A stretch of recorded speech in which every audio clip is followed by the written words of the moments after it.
She didn't raise her voice. She didn't run. And yet, everyone obeyed. Makima didn't break people with force. She broke them with permission. She made them kneel with the idea that it was their choice. But control wrapped in softness is still control.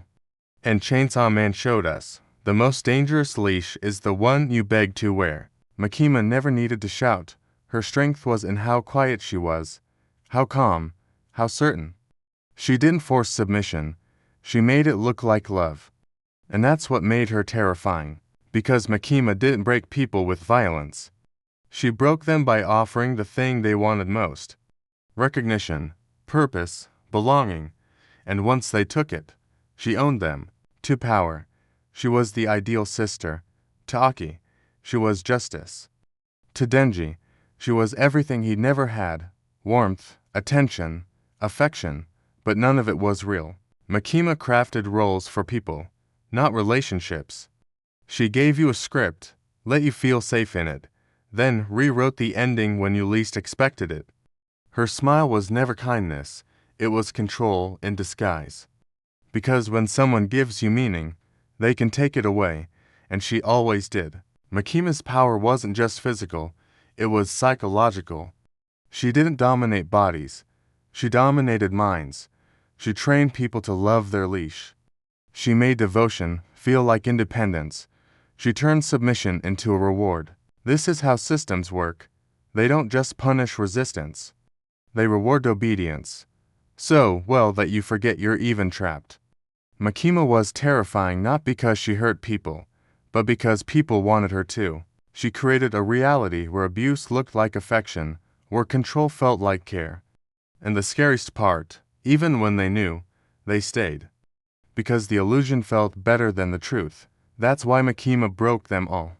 Not with chains, but with choices that weren't really choices at all. Control, is just what Makima does. It's what she is. Makima doesn't need to yell or punish, because she creates a world where people punish themselves for her approval. This is deeper than manipulation. It's identity construction. Makima gives people purpose so precise, so emotionally seductive, that they begin to enforce it themselves. You see it in Aki, a man whose need for justice was so strong, he didn't realize it was being weaponized. You see it in Denji, who gave up his freedom not because he was forced, but because he thought it would finally make him feel loved. Makima built a prison where the doors were open, and everyone still stayed. Because she didn't guard the exits, she rewired the minds inside. In Chainsaw Man, this isn't just Makima's power. It's a metaphor for how systems control us all.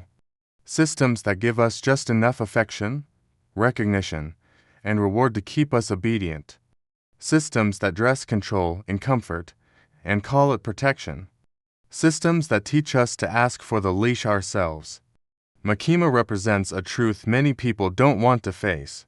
That sometimes, the people we admire most are the ones who hurt us the most, and we still thank them for it. Because we don't want freedom, we want meaning. And if someone gives it to us with a smile, we take it, no matter the cost. Makima is seductive not because she lies, but because she tells the part of the truth we want to hear. She says, "I'll take care of everything."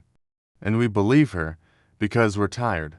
Makima is what happens when the human desire for love, safety, and structure is exploited by something with no intention of giving any of it back.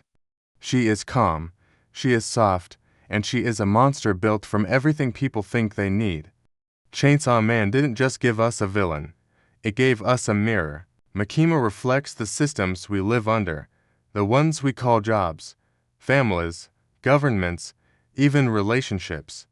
The systems that say, "You're free, as long as you obey."